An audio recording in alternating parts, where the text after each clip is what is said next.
Hello students, welcome back to my YouTube channel. Students, today we are going to start our new chapter, chapter number 3, electrochemistry. Chapter number 3, electrochemistry.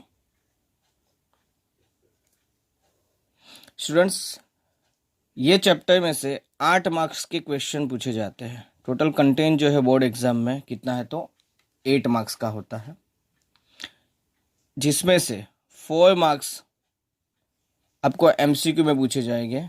4 marks के question जो है वो आपको MCQ में पूछे जाएंगे और बाकी के जो 4 मार्क्स है उसका एक क्वेश्चन आएगा. मेनली जो ये क्वेश्चन होता है वो न्यूमेरिकल होता है. क्या होता है? न्यूमेरिकल होता है. तो इलेक्ट्रोकेमिस्ट्री जो हमारा चैप्टर है उसमें जो हमारा मेन फोकस रहेगा वो होगा न्यूमेरिकल. ठीक है, मतलब कि ज़्यादा से ज़्यादा हम न्यूमेरिकल ट्राई करेंगे जिससे हमें बोर्ड एग्जाम में हमारे 4 मार्क्स का क्वेश्चन जो वो इजीली हमें आ सके. ठीक है, तो सिर्फ हमें क्या न्यूमेरिकल ही करने हैं इस चैप्टर में से? तो नहीं, हमें सिर्फ न्यूमेरिकल ही नहीं करने होंगे. न्यूमेरिकल में जो कंसेप्ट अप्लाई होते हैं वो हमें कहाँ से मिलने वाला है? तो थियरी में से मिलने वाला है.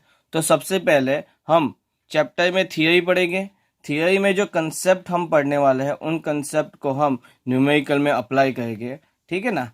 तो पहले थियरी, बाद में न्यूमेरिकल. थियरी में जो हमने कंसेप्ट पढ़ा है उसको हम कहाँ पे अप्लाई करेंगे? तो न्यूमेरिकल में अप्लाई करेंगे. ठीक है बच्चों, अगर आपको नहीं पता तो इस साल क्लास 12th में मतलब कि जो हमारा रिड्यूस सिलेबस किया गया है इलेक्ट्रोकेमिस्ट्री के लिए. क्या रिड्यूस्ड सिलेबस हमें दिया गया है बोर्ड से.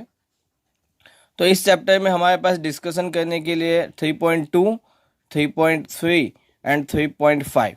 ठीक है, ये 3 पॉइंट्स है जो हमें इस बार डिस्कस करने हैं. मतलब कि आपकी बोर्ड की जो एग्ज़ाम है वो उसमें सिर्फ ये 3.2, 3.3 और 3.5 इन तो तीनों ही टॉपिक्स में से आपको क्वेश्चन पूछे जा सकते हैं. तो हम सिर्फ डिस्कशन ये 3 टॉपिक ही करने वाले हैं. तो आज के इस लेक्चर में हम सबसे पहले देखने वाले हैं इंट्रोडक्शन देखेंगे. इंट्रोडक्शन में हम देखेंगे कि इलेक्ट्रोकेमिस्ट्री क्या है, इलेक्ट्रोकेमिस्ट्री हमें क्यों पढ़ना चाहिए. उसके बाद हम पर्टिकुलरली एक गैल्वेनिक सेल है, गैल्वेनिक सेल के बारे में डिस्कशन करेंगे. ठीक है, और उसके बाद हम हमारा सेल रिप्रेजेंटेशन करेंगे. सेल रिप्रेजेंटेशन करने वाले हैं. तो आज के लेक्चर में हम इन 3 चीज़ों के बारे में डिस्कशन करने वाले हैं. ठीक है, हमारी बुक में गैल्वेनिक सेल के बारे में बहुत ही कम डिस्कशन किया गया है, तो वो हम ज़्यादा डिटेल में करेंगे जो ऑलरेडी शायद आपने क्लास 11th में पढ़ा हुआ है. आज आपको मैं रिकॉल कराऊंगा बहुत ही डीप में, जो हमारे बुक्स में है उससे भी ज़्यादा डीप में हम डिस्कशन करेंगे. उसके बाद हमें कैसे सेल को रिप्रेजेंट करना होता है वो हम डिस्कशन करने वाले हैं. ठीक है, तो सबसे पहले तो देखते हैं इंट्रोडक्शन.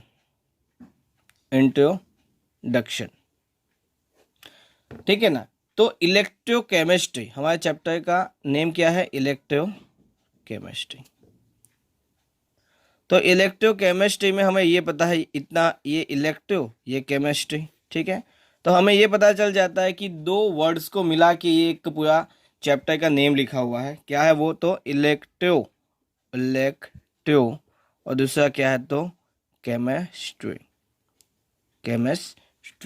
ठीक है, केमिस्ट्री में ज़्यादातर हम लोग जो पढ़ते हैं वो क्या होती है? केमिकल रिएक्शंस होती है. ज़्यादातर हम केमिकल रिएक्शन के बारे में ही डिस्कशन करते हैं. और यहाँ पे इलेक्ट्रो का मतलब होता है इलेक्ट्रिक करंट. ठीक है ना? इलेक्ट्रो का मतलब क्या हो जाएगा? मतलब क्या होने वाला है? तो इलेक्ट्रिक करंट हो जाता है. क्या हो जाता है? Electric current. तो इस चैप्टर में हम केमिकल रिएक्शन और इलेक्ट्रिक करंट इन दोनों के बीच में क्या रिलेशन है उसके बारे में हम डिस्कशन करने वाले हैं. ठीक है, कभी मैं ऐसी बात करूँगा कि इलेक्ट्रिक करंट की वजह से हमें केमिकल रिएक्शन होती हुई दिखेगी, और कभी कभी केमिकल रिएक्शन के बाद हमें इलेक्ट्रिक करंट का फ्लो देखने को मिलेगा। मतलब कुछ इलेक्ट्रिक करंट और केमिकल रिएक्शन, इन दोनों के बीच जो कुछ भी रिलेशन है वो उसके बारे में, रिलेशनशिप जो है उसके बारे में हमें डिस्कशन पूरे चैप्टर में करना है। ठीक है, ठीक है। इलेक्ट्रोकेमिस्ट्री पूरे चैप्टर में हमें दो टाइप्स के सेल्स के बारे में डिस्कशन करने वाला है। टू टाइप्स के सेल्स के बारे में हम डिस्कशन करने वाले हैं, जिसमें से फर्स्ट होता है इलेक्ट्रो केमिकल सेल। ठीक है, जिसे हम गैल्वेनिक सेल भी कहते हैं, गैल्वेनिक सेल भी कहते हैं। इसी को हम वोल्टेइक सेल भी कहते हैं, वोल्टेइक सेल भी हम इसे कहते हैं। कौन सा है हमारा first? Electrochemical cell, galvanic cell and voltaic cell. दूसरा हमारा है सेल, वो है इलेक्ट्रोलाइटिक सेल, इलेक्ट्रोलाइटिक सेल। दूसरा क्या है? तो इलेक्ट्रोलाइटिक सेल। ठीक है, तो स्टूडेंट्स जब भी हमारी इलेक्ट्रोकेमिकल सेल्स की बात आएगी तब हमें पता होना चाहिए यहाँ पे हम स्पॉन्टेनियस रेडॉक्स रिएक्शन की बात करेंगे, स्पॉन्टेनियस रेडॉक्स रिएक्शन की बात करने वाले हैं। और जो हमारा इलेक्ट्रोलाइटिक सेल होता है उसमें हम नॉन स्पॉन्टेनियस रेडॉक्स रिएक्शन की बात हम करने वाले हैं। स्टूडेंट्स आपने 11th स्टैंडर्ड में ही पढ़ा था कि रेडॉक्स रिएक्शन किसे कहते हैं। तो रेडॉक्स रिएक्शन का हमारा मतलब क्या होता है कि ऐसी रिएक्शंस जिसमें रिडक्शन और ऑक्सीडेशन एक ही साथ होता है। मतलब कि एक ही रिएक्शन में हमें ऑक्सीडेशन भी देखने को मिलेगा और रिडक्शन भी देखने को मिलेगा। ऐसी रिएक्शन को हम रेडॉक्स रिएक्शन कहते हैं। और स्पॉन्टेनियस का मतलब क्या होता है कि स्पॉन्टेनियस मतलब कि अपने आप होती है, हम ना ही कोई एनर्जी उसको देने वाले हैं, ना ही किसी प्रकार की हीट हम उसको देने वाले हैं। ठीक है ना, अपने आप जो रिएक्शन होती है, ठीक है, उसको हम क्या कहते हैं? तो स्पॉन्टेनियस रिएक्शन कहते हैं। और रेडॉक्स रिएक्शन का मतलब जिसमें ऑक्सीडेशन और रिडक्शन एक साथ होता है, ऐसी रिएक्शन को हम रेडॉक्स रिएक्शन कहते हैं। ठीक है, उसके बाद यहाँ पे हमने देखा नॉन स्पॉन्टेनियस रेडॉक्स रिएक्शन, मतलब कि ऐसी रिएक्शंस कि जो अपने आप से नहीं होती, वो रिएक्शंस करने के लिए हमें कुछ एनर्जी देनी पड़ेगी। ऐसी रिएक्शंस जो होने के लिए हमें क्या एनर्जी देनी पड़ेगी। ठीक है, ऐसी रिएक्शंस को हम कहते हैं non spontaneous redox reaction. Redox से मेरा मतलब है कि ऑक्सीडेशन और रिडक्शन एक ही रिएक्शन में होती हो। ठीक है, तो ऐसी रिएक्शंस जिसमें ऑक्सीडेशन रिडक्शन एक ही रिएक्शन में होती है और वो अपने आप से ना होके हमें कुछ एनर्जी देगी उसके बाद होती है, ऐसी रिएक्शंस को हम नॉन स्पॉन्टेनियस रेडॉक्स रिएक्शन कहते हैं। ठीक है, जो हमारा इलेक्ट्रोकेमिकल सेल्स होता है उसमें केमिकल एनर्जी जो होती है वो इलेक्ट्रिकल एनर्जी में कन्वर्ट हो जाती है, इलेक्ट्रिकल एनर्जी में कन्वर्ट होती है। ठीक है, इलेक्ट्रोकेमिकल सेल की बात करें या गैल्वेनिक सेल की या वोल्टेइक सेल की बात करें तो उसमें केमिकल एनर्जी मतलब कि रिएक्शन होने के बाद जो हमें एनर्जी मिलती है उसको हम कहते हैं केमिकल एनर्जी। और इस केमिकल एनर्जी को हम कन्वर्ट करते हैं इलेक्ट्रिकल एनर्जी में। ठीक है, तो उस टाइप के सेल्स को हम कहते हैं इलेक्ट्रोकेमिकल सेल्स, गैल्वेनिक सेल्स या वोल्टेइक सेल।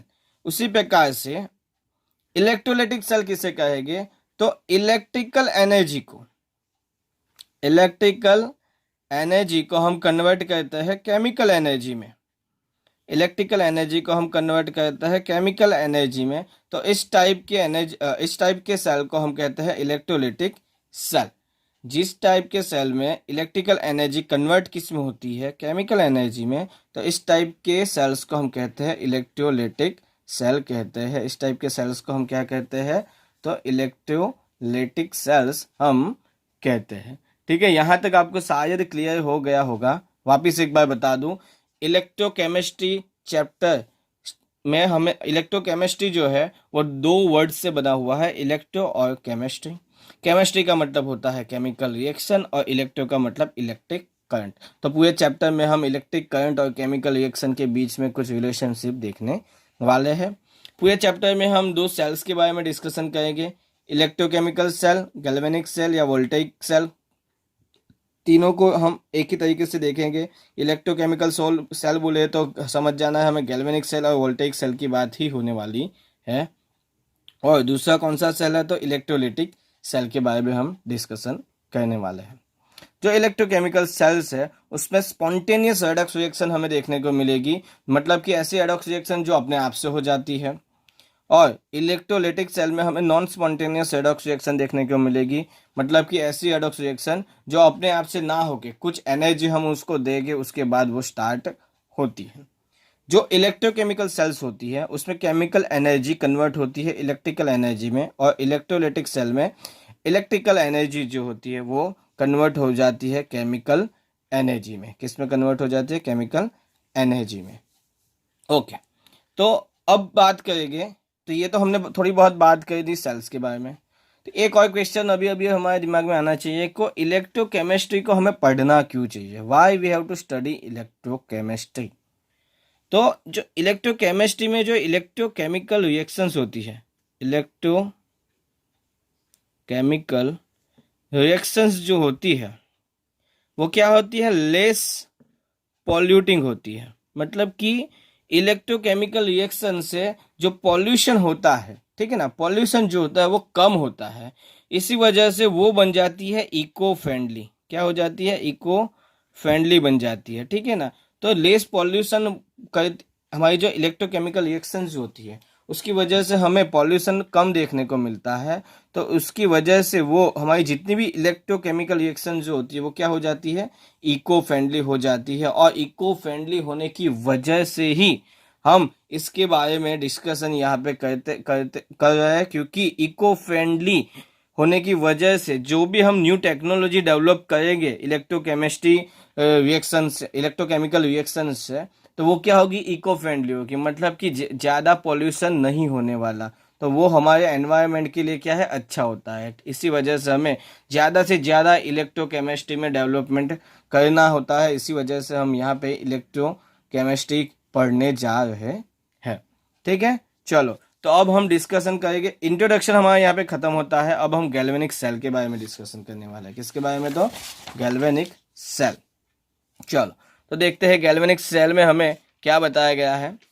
सबसे पहले गैल्वेनिक सेल, चलो, तो मैं जैसे कि मैंने बताया था इलेक्ट्रो केमिकल सेल बोल दो या गैल्वेनिक सेल हम बता दें, या हम वोल्टेइक सेल बता दें। हम अगर तीनों सेल अलग अलग से लिखूँ या एक साथ लिखूँ मतलब तो सही है कि हम बात किसकी करने वाले हैं, इलेक्ट्रोकेमिकल सेल या गैल्वेनिक सेल या वोल्टेइक सेल, तीनों में बात तो सेम ही होने वाली है, ठीक है। तो जैसे कि हमने बताया कि इलेक्ट्रोकेमिकल सेल में जो हमारी इलेक्ट्रोकेमिकल सेल है, तो हमारा जो केमिकल एनर्जी होती है, हमारी जो केमिकल एनर्जी जो होती है वो किस में कन्वर्ट हो जाती है, तो इलेक्ट्रिकल एनर्जी में कन्वर्ट हो जाती है। इलेक्ट्रोकेमिकल सेल में केमिकल एनर्जी इलेक्ट्रिकल एनर्जी में कन्वर्ट हो जाती है, ठीक है। इसके एग्जांपल अगर बता दूं तो जो डैनियल सेल है, डैनियल सेल जो है वो हमारा गैल्वेनिक सेल, इलेक्ट्रोकेमिकल सेल या वोल्टेइक सेल का एक एग्जांपल है। डैनियल सेल को हम ZnCu सेल भी कह सकते हैं। डैनियल सेल को हम ZnCu सेल भी हम कह सकते हैं, ठीक है। अब मैं आपको पूरा सेल ड्रॉ करके बताऊंगा और उसके बाद हम वन बाय वन उसके अंदर क्या वन बाय वन हम डिस्कशन करने वाले हैं कि क्यों हमने इसको ये बताया, क्यों हमने इसका यूज़ किया, ये सब हम डिस्कशन करने वाले हैं। तो डैनियल सेल को ड्रॉ करने के लिए सबसे पहले हम कुछ इस तरीके से दो बीकर ले लेंगे। एक बीकर यहाँ पे मैंने ले लिया और दूसरा बीकर मैंने कुछ यहाँ पे ले लिया है, ओके। उसके बाद यहाँ पे इस बीकर में मैंने कुछ एक सॉल्यूशन ले लिया, ये सॉल्यूशन मैंने भर दिया। मान लो ये हमारा एक्वियस ZnSO4 का सॉल्यूशन है, एक्वियस ZnSO4 का सॉल्यूशन है, ठीक है। उसके बाद मैंने यहाँ पे एक दूसरा बीकर लिया है जिसमें मैंने कुछ सॉल्यूशन भर दिया। मान लो कि ये क्या है, हमारा एक्वियस CuSO4 का सॉल्यूशन है। एक्वियस CuSO4 का सॉल्यूशन है। यहाँ पे मैंने एक ग्लास रॉड को इस सॉल्यूशन में डिप कर दिया। सॉरी, ग्लास रॉड नहीं, हमारे एक मेटल रॉड को, ये हमारा मैंने जो लिया हुआ है वो है Zn का रॉड मैंने लिया हुआ है। Zn के रॉड को मैंने एक्वियस ZnSO4 के सॉल्यूशन में मैंने डिप किया हुआ है। उसी तरीके से यहाँ पे मैंने कॉपर का रॉड लिया हुआ है जिसको मैंने CuSO4 के सॉल्यूशन में क्या किया है, तो डिप किया हुआ है। ठीक है, दोनों ही रॉड को मैं मेटालिक वायर से क्या करूँगा, एक दूसरे के साथ कनेक्ट कर दूंगा। और यहाँ पे बीच में मैं क्या रखने वाला हूँ, वोल्ट मीटर रखने वाला हूँ। अगर आपको नहीं पता तो मैं बता दूँ, वोल्ट मीटर जो होता है वो करंट का फ्लो कितना हो रहा है उसको मेज़र करने के लिए यूज़ होता है। ये क्या है, तो ये होता है मेटालिक वायर होता है जिसमें से इलेक्ट्रॉन इजीली क्या कर सकते हैं, तो फ्लो कर सकते हैं। यहाँ से यहाँ तक इलेक्ट्रॉन को अगर मुझे फ्लो करवाना है तो मैं मेटालिक वायर से इन दोनों के साथ क्या कनेक्ट कर दूंगा। इसी वजह से मैंने दोनों ही रॉड को मेटालिक वायर के साथ क्या किया हुआ है, कनेक्ट किया हुआ है। और बीच में मैंने क्या रख दिया, वोल्ट मीटर, जिससे कि मुझे पता चलेगा कि हाँ यहाँ पे करंट का फ्लो कुछ चल रहा है। चलो, तो अब देखेंगे कि ये डैनियल सेल का कंप्लीट रिप्रेजेंटेशन नहीं है। ठीक है, इसका कंप्लीट रिप्रेजेंटेशन हम पूरी डिस्कशन करेंगे, बाद में आपको पता चल जाएगा।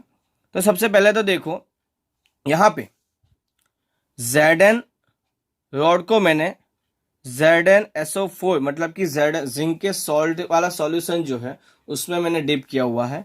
और यहाँ पे कॉपर के रॉड को मैंने CuSO4 जो हमारा कॉपर का सॉल्ट है उसमें मैंने डिप किया हुआ है। ठीक है, अब क्या हुआ कि प्रैक्टिकली ये देखा गया कि थोड़े समय तक हमने ये देखा कि यहाँ से Zn के रॉड से कॉपर की रॉड तक इलेक्ट्रॉन कुछ यहाँ से फ्लो करते हुए हमें दिखे। ठीक है, इलेक्ट्रॉन का फ्लो हमें दिखा यहाँ से यहाँ तक। क्या दिखा, तो इलेक्ट्रॉन का फ्लो कहाँ से कहाँ, जिंक रॉड से लेके कॉपर रॉड की ओर। ठीक है, ये तो थोड़े समय तक चला, बाद में ये क्या हो गया, स्टॉप हो गया। मतलब कि इलेक्ट्रॉन का फ्लो अब नहीं हो रहा। ठीक है, इलेक्ट्रॉन का जो फ्लो है अब हमें देखने को नहीं मिल रहा।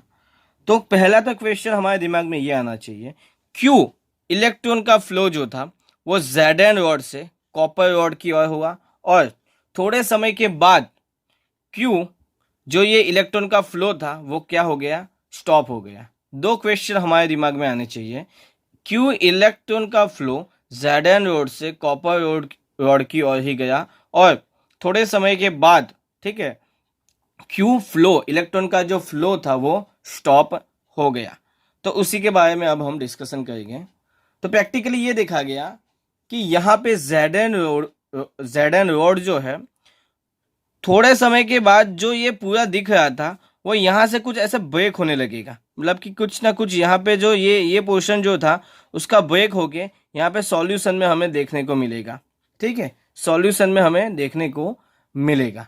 तो उसके ये देख के हमने ये ऐसा मान लिया कि जो जिंक था उसका हो गया है ऑक्सीडेशन,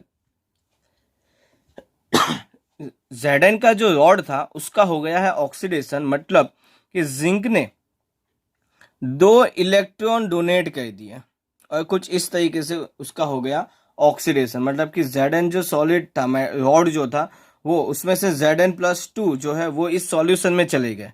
ठीक है, इस Zn के रॉड में से Zn+2 जो होते हैं वो एक्वियस सॉल्यूशन में चले गए, और जो ये इलेक्ट्रॉन है वो हमें यहाँ पे देखने को मिले हैं, इलेक्ट्रॉन हमें यहाँ पे देखने को मिले हैं। और जो ये इलेक्ट्रॉन था, यहाँ पे इलेक्ट्रॉन होने की वजह से ही यहाँ पे जो ये इलेक्ट्रॉन कुछ ऐसे फ्लो करता हुआ दिखा, तो उसकी वजह से, क्योंकि यहाँ पे इलेक्ट्रॉन ज़्यादा थे, यहाँ पे इलेक्ट्रॉन क्या थे, ज़्यादा थे कंपेयर टू इस यहाँ पे जो ये कॉपर का रॉड है उसके कंपेयर में जिंक रॉड पे इलेक्ट्रॉन्स क्या थे, तो ज़्यादा थे। जिंक रॉड पे इलेक्ट्रॉन्स क्या थे, तो ज़्यादा थे। अब ये इलेक्ट्रॉन्स जो है वो फ्लो करते करते कॉपर रॉड के पास आ गए। फ्लो करते करते कहाँ पे आ गए? कॉपर रॉड के पास आ गए। हमारे पास जो है CuSO4 का सॉल्यूशन है, उसमें जो Cu जो है अपनी +2 ऑक्सीडेशन स्टेट में है, +2 ऑक्सीडेशन स्टेट में है। तो स्लोली स्लोली क्या होने लगा? कॉपर रॉड पे इलेक्ट्रॉन बढ़ने लगे। इसकी वजह से ये जो कॉपर है ये हमारा कहाँ पे चिपक जाएगा? कॉपर रॉड के ऊपर चिपक जाएगा। मतलब कि यहाँ पे कुछ कॉपर रॉड का हमें रिडक्शन होता हुआ देखने को मिल रहा है। कॉपर रॉड का हमें क्या होता हुआ दिख रहा है? तो रिडक्शन, मतलब कि ये जो Cu+2 था वो अपने 2 इलेक्ट्रॉन, मतलब कि यहाँ पे Zn रॉड से जो 2 इलेक्ट्रॉन आए उसको गेन करेगा और कॉपर सॉलिड में कन्वर्ट हो जाएगा। और यहाँ पे इस कॉपर रॉड पे क्या है? ये चिपक गया। ये क्या है? ये जो मैं ये यहाँ पे ड्रॉ कर रहा हूँ ये क्या है? हमारा कॉपर सॉलिड। ठीक है, कॉपर जो हमारा सॉल्यूशन में था, एक्वियस फॉर्म में था, वो यहाँ पे जो Zn रॉड से जो 2 इलेक्ट्रॉन आए, ठीक है, वो गेन कर लेगा और कॉपर सॉलिड में कन्वर्ट होके इस कॉपर रॉड पे क्या हो जाएगा? चिपक जाएगा। क्या हो जाएगा? चिपक जाएगा। तो ये तो हमें पहले तो ये पता चल गया कि क्यों इलेक्ट्रॉन का फ्लो यहाँ से यहाँ गया, क्योंकि यहाँ पे इलेक्ट्रॉन क्या थे? तो ज्यादा थे। ठीक है ना, यहाँ पे इलेक्ट्रॉन क्या थे? तो ज्यादा थे। ठीक है, यहाँ पे क्या थे? इलेक्ट्रॉन ज्यादा थे, इस वजह से इलेक्ट्रॉन का फ्लो Zn रॉड से लेके कॉपर रॉड की ओर गया। ठीक है, यहाँ हमें यहाँ तक ये पता अभी चल गया। दूसरी बात हमें जो ये पता चली है कि यहाँ पे जो Zn रॉड है उसका हो जाता है ऑक्सीडेशन और कॉपर रॉड जो है उसका हो जाता है रिडक्शन। Zn रॉड का क्या हो जाता है? ऑक्सीडेशन, और कॉपर रॉड का क्या हो जाता है? तो रिडक्शन हो जाता है। ठीक है, हमें इतनी बात अभी तक तो पता चली है। ठीक है, अब क्योंकि Zn रॉड पे इलेक्ट्रॉन ज्यादा थे, Zn इसके कंपेयर में यहाँ पे इलेक्ट्रॉन ज्यादा थे, इसकी वजह से हम इसको नेगेटिव चार्ज से रिप्रेजेंट करने वाले हैं। ठीक है, कॉपर रॉड की कंपेयर में Zn रॉड पे इलेक्ट्रॉन ज्यादा होने की वजह से हम इसको माइनस से, मतलब कि नेगेटिव चार्ज से रिप्रेजेंट करेंगे और कॉपर के रॉड को हम पॉजिटिव चार्ज से रिप्रेजेंट करने वाले हैं। कॉपर के रॉड को हम पॉजिटिव चार्ज से रिप्रेजेंट करने वाले हैं। जो नेगेटिवली चार्ज होते हैं उससे हम कहते हैं एनायन। सॉरी, जो नेगेटिव चार्ज से रिप्रेजेंट किया है हमने उसको हम कहते हैं एनोड, और जो पॉजिटिवली चार्ज होते हैं उसको हम कहते हैं कैथोड। उसको हम क्या कहते हैं? तो कैथोड। ठीक है, तो हमारा Zn का जो रॉड है वो हो जाता है एनोड और कॉपर का जो रॉड है वो हमारा यहाँ पे बन गया है कैथोड। ठीक है, कॉपर का रॉड क्या बन गया? तो कैथोड, और Zn का जो रॉड है वो क्या बन गया? तो एनोड। ठीक है, दूसरी एक चीज कि यहाँ पे सॉल्यूशन में पॉजिटिव चार्ज, मतलब कि Zn+2 आने की वजह से सॉल्यूशन में Zn+2 की कॉन्सेंट्रेशन क्या हो जाती है? बढ़ जाती है, जिसकी वजह से हमारा जो सॉल्यूशन है पॉजिटिवली चार्ज बन जाता है। सॉल्यूशन क्या हो जाता है? Positively charge. और उसी तरीके से यहाँ पे कॉपर की +2 की कंसंट्रेशन कम हो गई है, तो ऑटोमेटिकली हम ये कह सकते हैं कि SO4- जो हमारा एनायन है उसकी कंसंट्रेशन यहाँ पे ज़्यादा हो गई। तो एनायन की कंसंट्रेशन ज़्यादा हो जाने की वजह से हमारा जो ये सॉल्यूशन था जिसमें हमने CuSO4 का रॉड जो था हमने डिप किया हुआ था वो नेगेटिवली चार्ज बन जाता है। क्या हो जाता है? तो नेगेटिवली चार्ज बन जाता है। ठीक है, क्या बताया मैंने? जो हमारा Zn रॉड होता है वो नेगेटिवली चार्ज होता है, उसकी वजह से हम उसको एनोड कहते हैं, और जो हमारा कॉपर रॉड होता है वो पॉजिटिवली चार्ज होता है, इसी वजह से हम उसे कैथोड कहते हैं। जिस सॉल्यूशन में हमने Zn रॉड को डिप किया हुआ है उस सॉल्यूशन में Zn+2 की कंसंट्रेशन बढ़ने की वजह से सॉल्यूशन पॉजिटिवली चार्ज हो जाता है, और यहाँ पे कॉपर की कंसंट्रेशन कम होने की वजह से SO4 की कंसंट्रेशन ज़्यादा हो जाती है, जिसकी वजह से हम उसको नेगेटिवली चार्ज कहते हैं। उसको हम क्या कहते हैं? तो नेगेटिवली चार्ज कहते हैं। तो अब क्या हो गया कि सॉल्यूशन में पॉजिटिव चार्ज बढ़ने लगे। सॉल्यूशन में पॉजिटिव चार्ज बढ़ने लगे और यहाँ पे इस सॉल्यूशन में नेगेटिव चार्ज बढ़ने लगे, नेगेटिव चार्ज बढ़ने लगे। ठीक है, देखो जब मैंने लेक्चर स्टार्ट किया था, ये डिस्कशन कर रहा था, तभी मैंने दो क्वेश्चन आपको दिए थे। फर्स्ट क्वेश्चन कि इलेक्ट्रॉन का जो फ्लो था वो क्यों Zn से कॉपर की ओर गया, तो वो तो हमने देख लिया कि Zn रॉड पे इलेक्ट्रॉन ज़्यादा होने की वजह से जो इलेक्ट्रॉन का फ्लो होता है वो Zn रॉड से कैथोड, Zn रॉड से कॉपर रॉड की ओर होता है। दूसरा हमारा क्वेश्चन था कि after some time electron flow stopped, मतलब कि इलेक्ट्रॉन का जो फ्लो होता है वो स्टॉप हो जाता है, ऐसा क्यों होता है, वही मैं अभी आपको बताने जा रहा हूं कि जो सॉल्यूशन है वो अभी पॉजिटिवली चार्ज है, यहाँ पे सॉल्यूशन नेगेटिवली चार्ज। तो यहाँ पे क्या हो गया, सॉल्यूशन में पॉजिटिव चार्ज बढ़ जाने की वजह से ये जो इलेक्ट्रॉन्स है वो बहुत अच्छी तरीके से, बहुत ज़्यादा फोर्स के साथ अट्रैक्ट होते हैं। ठीक है, तो यहाँ पे जो ये इलेक्ट्रॉन है वो क्या, ये जो पॉजिटिवली चार्ज सॉल्यूशन है इसके क्या अटैक होने लगते हैं।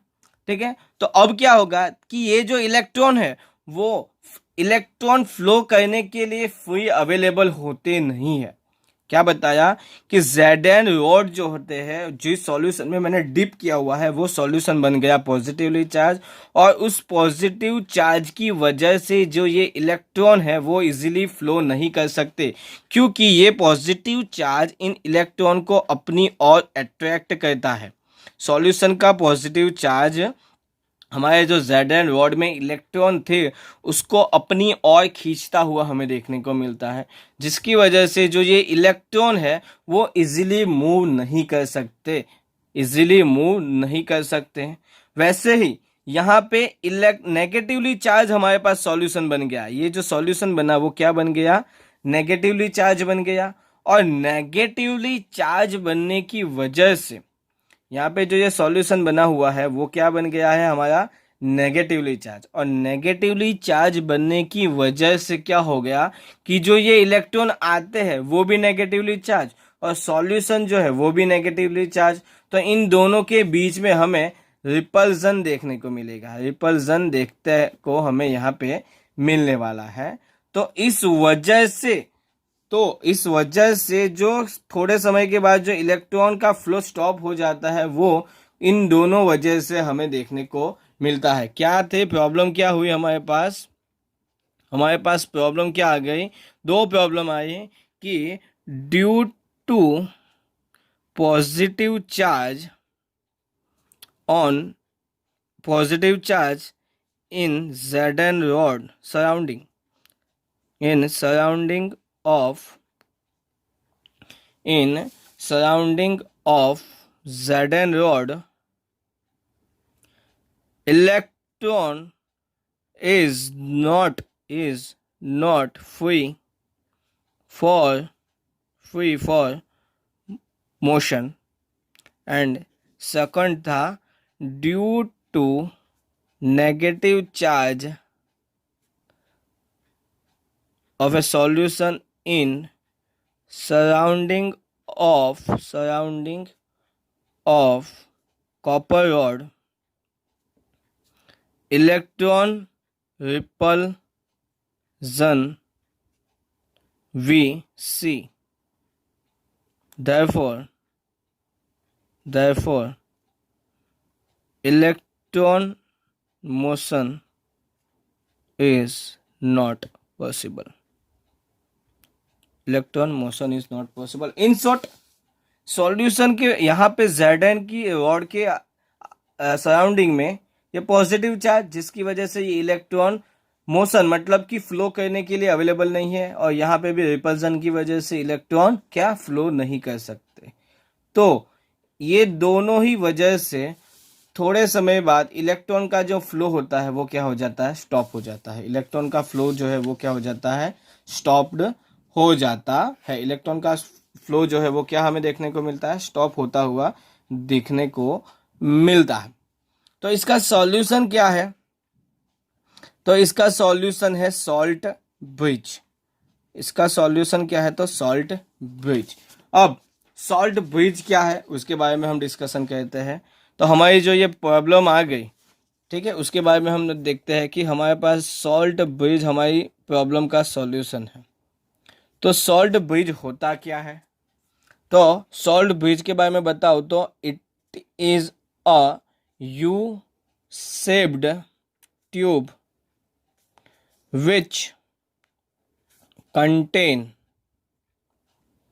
inert electrolytes such as KCl, K2SO4, KNO3, NH4Cl in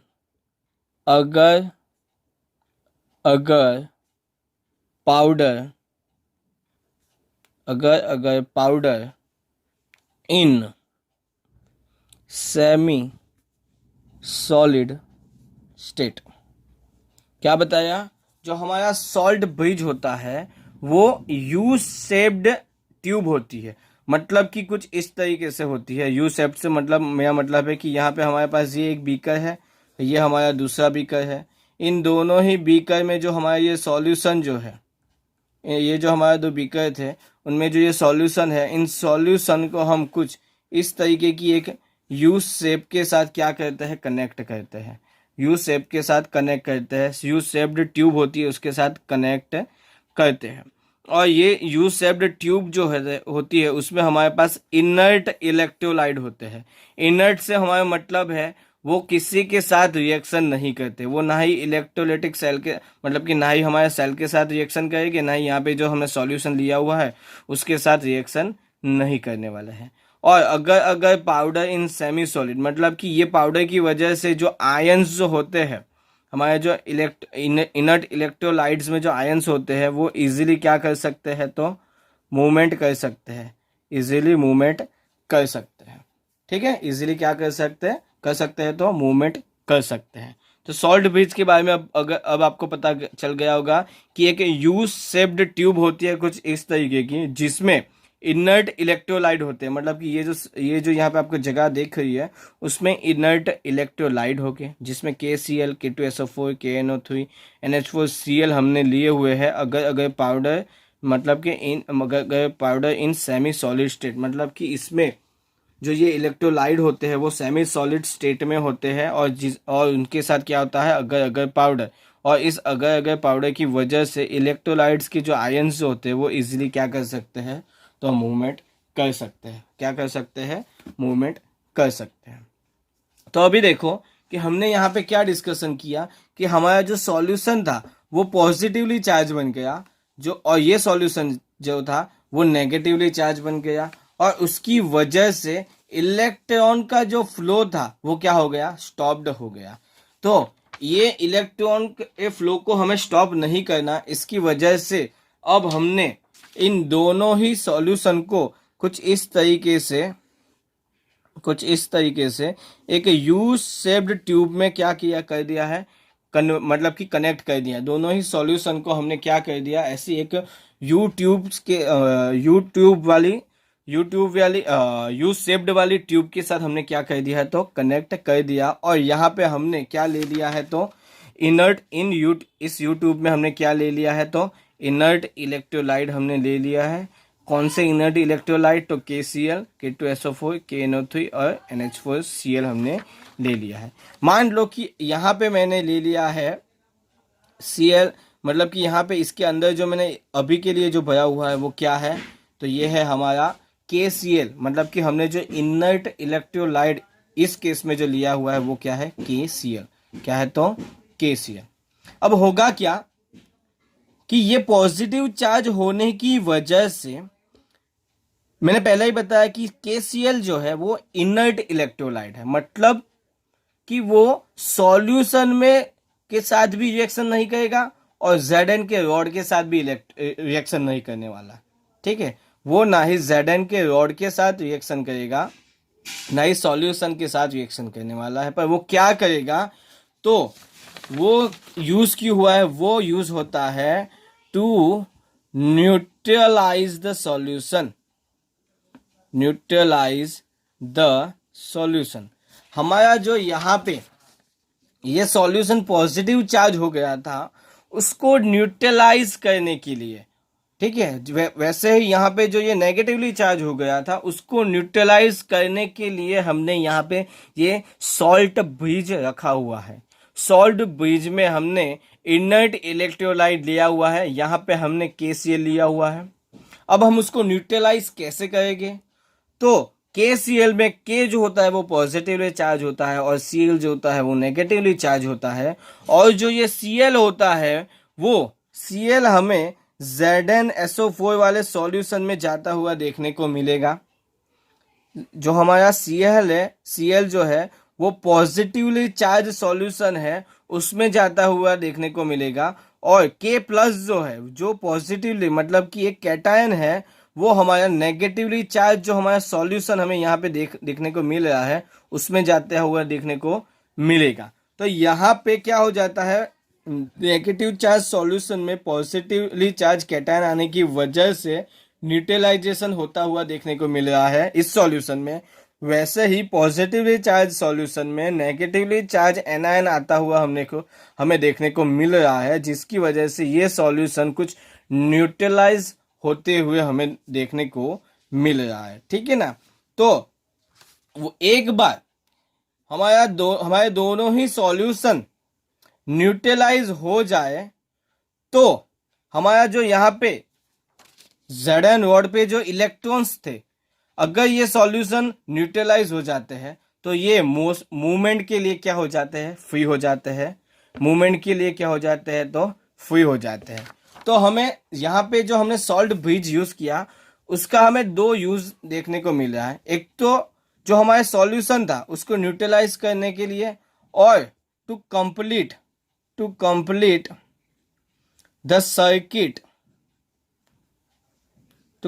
the circuit by allowing the flow of electron. इसका मतलब क्या है, अभी ये देखो कि अगर ये सॉल्यूशन न्यूट्रलाइज हो गया तो ये इलेक्ट्रॉन फ्री हो गए, किसके लिए, ये इलेक्ट्रॉन किसके लिए, तो फ्लो करने के लिए फ्री हो गए। तो न्यूट्रलाइज होने की वजह से हमारी सर्किट जो है, इलेक्ट्रॉन मूवमेंट वाली जो सर्किट जो थी वो क्या हो गई, कंप्लीट हो जाती है, क्योंकि हमें अभी इलेक्ट्रॉन फ्लो होता हुआ देखने को मिल रहा है, ठीक है। तो हमारी जो दूसरा क्वेश्चन था कि एक तो हमारा क्वेश्चन था कि इलेक्ट्रॉन का फ्लो क्यों Zn से कॉपर की ओर हो रहा है, तो हमें पता चल गया कि Zn जो है वो ज़्यादा नेगेटिवली चार्ज होता है, तो इलेक्ट्रॉन ज़्यादा होते हैं, तो Zn रॉड से कॉपर रॉड की ओर हमें इलेक्ट्रॉन का फ्लो देखने को मिल रहा है, ठीक है, ये तो हमें पता चल गया। दूसरा कि थोड़े समय के बाद इलेक्ट्रॉन का फ्लो स्टॉप हो जाता है। क्यों स्टॉप हो जाता है, क्योंकि यहाँ पे जो ये सॉल्यूशन था वो पॉजिटिवली चार्ज और ये यहाँ पे नेगेटिवली चार्ज हो जाता है। पॉजिटिव चार्ज होने की वजह से ये इलेक्ट्रॉन मूवमेंट करने के लिए फ्री नहीं होते, और यहाँ पे इलेक्ट्रॉन अगर आ भी जाते हैं तो उनके बीच में रिपल्सन देखने को मिलता है। तो हमने क्या कर दिया, इन दोनों ही प्रॉब्लम को, ये जो हमारी दो प्रॉब्लम है उसको ओवरकम करने के लिए हमने बीच में लगा दिया सॉल्ट ब्रिज। सॉल्ट ब्रिज का काम क्या, सॉल्ट ब्रिज है क्या, तो सॉल्ट ब्रिज जो है वो एक यू शेप्ड ट्यूब है जिसमें इनर्ट इलेक्ट्रोलाइट होता है। क्या इनर्ट इलेक्ट्रोलाइट से मेरा मतलब है KCl, K2SO4, KNO3 and NH4Cl होते हैं। यूट्यूब ज्वाइन करने से क्या हो गया, यूट्यूब ज्वाइन करने के बाद अंदर जो हमने इनर्ट इलेक्ट्रोलाइट लिया हुआ है, यहाँ पे मैंने KCl लिया हुआ है, तो जो हमारा पॉजिटिवली चार्ज सॉल्यूशन होता है उसमें इनर्ट इलेक्ट्रोलाइट का एनायन चला जाता है, ठीक है, और उसको ये हमारे सॉल्यूशन को न्यूट्रलाइज कर देता है। उसी तरीके से हमारा जो ये नेगेटिवली चार्ज सॉल्यूशन था उसमें ये कैटायन चला जाता है, पॉजिटिवली चार्ज कैटायन चला जाता है और क्या कर देता है, सॉल्यूशन को न्यूट्रलाइज कर देता है। सॉल्यूशन के न्यूट्रलाइज होने के जाने की वजह से हमारा जो ये इलेक्ट्रॉन था वो फ्लो करने के लिए क्या हो जाता है, फ्री हो जाता है, और इलेक्ट्रॉन का फ्लो इलेक्ट्रॉन अगर हमारे फ्लो करने लगते हैं तो हमारी जो सर्किट हो जाती है वो क्या हो जाती है, कंप्लीट हो जाती है। तो हमारे यहाँ पे जो सॉल्ट ब्रिज था उसकी वजह से हमारा सॉल्यूशन एक तो न्यूट्रलाइज हो गया और हमारी सर्किट कंप्लीट हो गई। किसकी वजह से, क्योंकि इलेक्ट्रॉन के फ्लो की वजह से हमारी जो सर्किट है वो क्या हो गई है, तो कंप्लीट हो गई है, ठीक है, कंप्लीट हो गई है, ठीक है। और अब तो ये आपको पता चल गया। और थोड़ा बता दूं तो आपको, आपने थोड़ी बहुत भी अगर फिजिक्स पढ़ी है तो आपको पता होता है कि इलेक्ट्रॉन का जो फ्लो होता है, जिस डायरेक्शन में इलेक्ट्रॉन फ्लो करता है उसकी अपोजिट डायरेक्शन में, उसके अपोजिट डायरेक्शन में करंट का फ्लो हमें देखने को मिलता है। करंट का फ्लो क्या होता है, इलेक्ट्रॉन फ्लो के अपोजिट डायरेक्शन में क्या होता है, तो करंट का फ्लो हमें देखने को मिलता है। ठीक है, ओके। अब अगर आपको कैसे एनायन को याद करना है, कैसे कैटायन को याद करना है, तो थोड़ा बहुत मैं बता दूं। सिंपल, आप इतना याद रखो, LOAN, LOAN, क्या, LOAN, मतलब कि L का मतलब है लेफ्ट, O का मतलब है ऑक्सीडेशन, A का मतलब है एनोड, और N का मतलब है नेगेटिव चार्ज। देखो ये क्यों मैंने यहाँ पे बताया वो भी बता देता हूँ।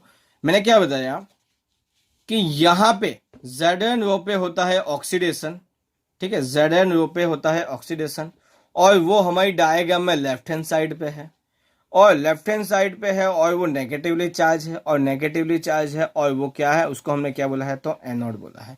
इसी वजह से आपको सिर्फ इतना याद करना है कि LONA याद कर लो। L का मतलब लेफ्ट हैंड साइड, जो लेफ्ट हैंड साइड होता है उसका ऑक्सीडेशन होता है, उसको हम एनोड कहते हैं, और एनोड जो होता है वो नेगेटिवली चार्ज होता है। ठीक है, अगर आपको इतना याद रह जाता है तो इसके ऊपर से आप हमारा राइट हैंड साइड के बारे में भी हम इजीली लिख सकते हैं।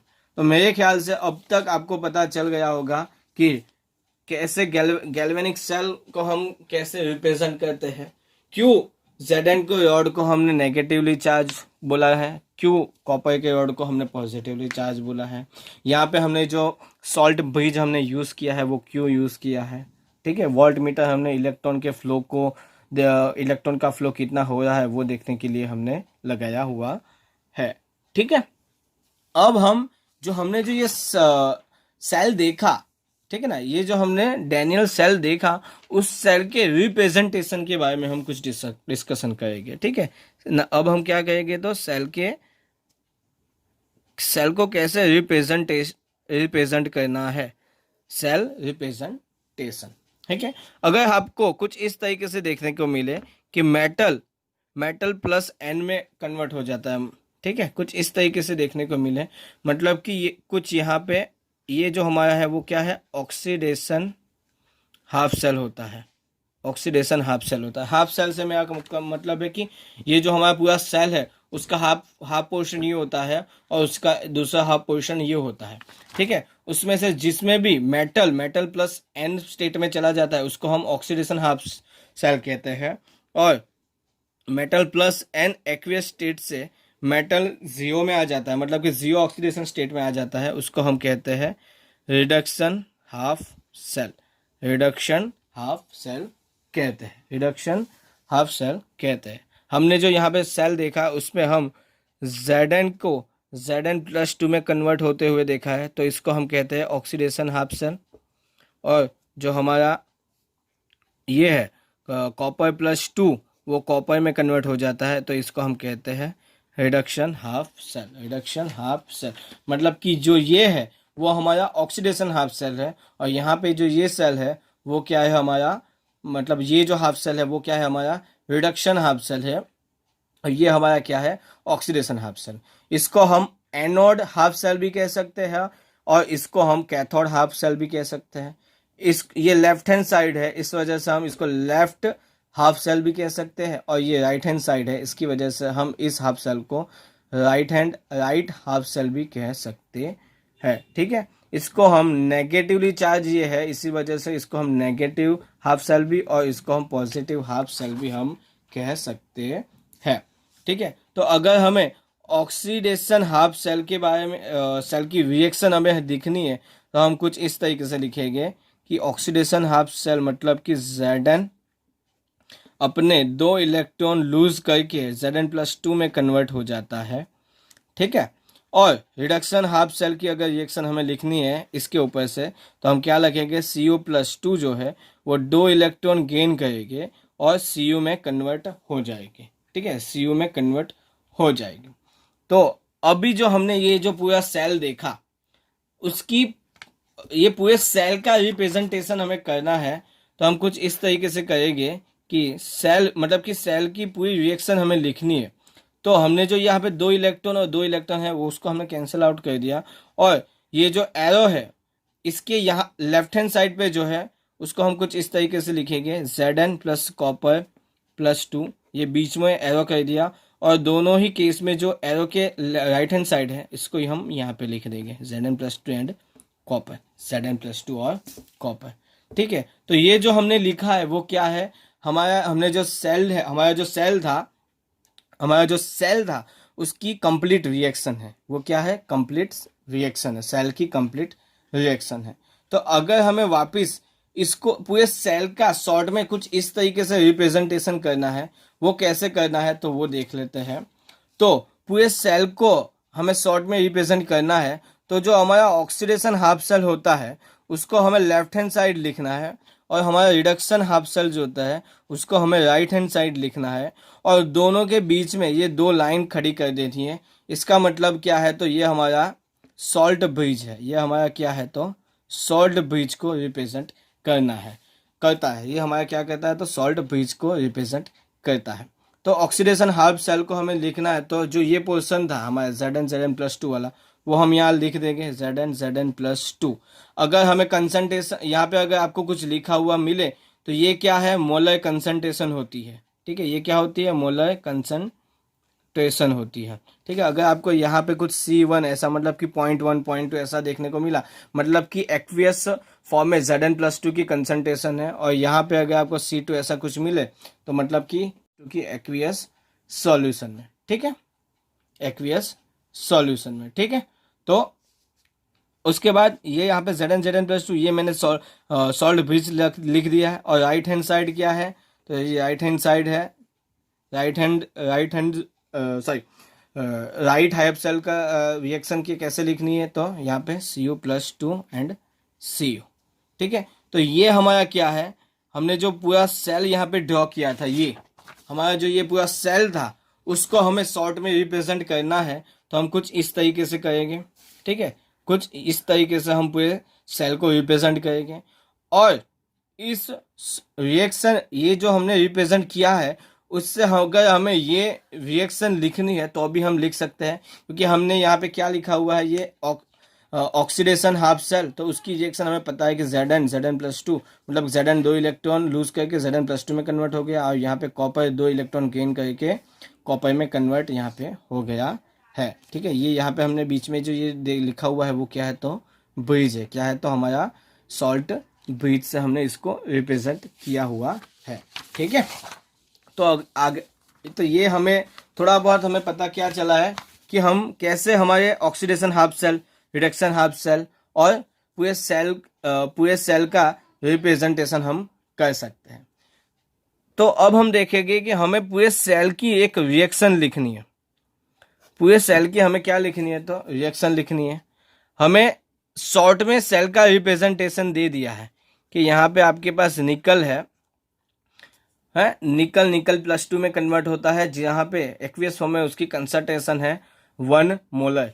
ठीक है, ये हमारा सॉल्ट ब्रिज।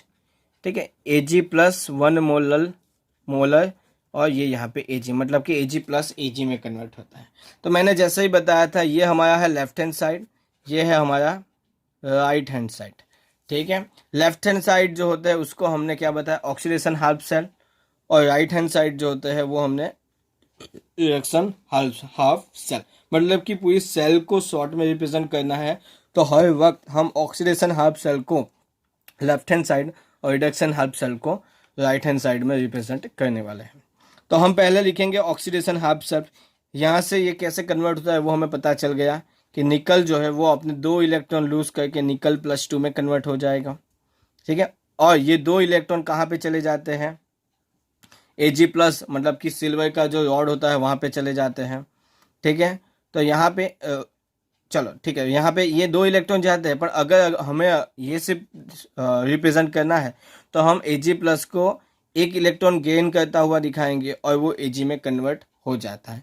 पर लेकिन जो हमारा ऑक्सीडेशन हाफ सेल है, मतलब कि ये जो हमारा एनोड था वहाँ से 2 इलेक्ट्रॉन कैथोड की ओर गए, दो इलेक्ट्रॉन कैथोड की ओर गए तो यहाँ पे भी दो इलेक्ट्रॉन ही आने चाहिए।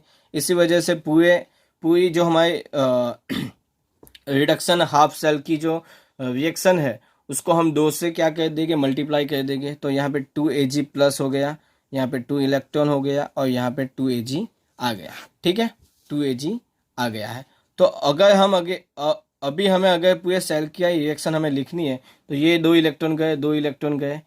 ठीक है, ये निकल, यहाँ से 2Ag प्लस, ये निकल +2 और ये +2Ag, ये +2Ag। तो इस तरीके से हमें क्या इजीली मिल सकता है, सेल की रिएक्शन हमें इजीली मिल जाएगी। कभी कभी क्या होगा कि सेल की रिएक्शन दे दी होगी और आपको सेल का शॉर्ट फॉर्म में जो ये मैंने यहाँ पे रिप्रेजेंटेशन किया हुआ है वो आपको क्या बोलेगी, वो आपको करना है।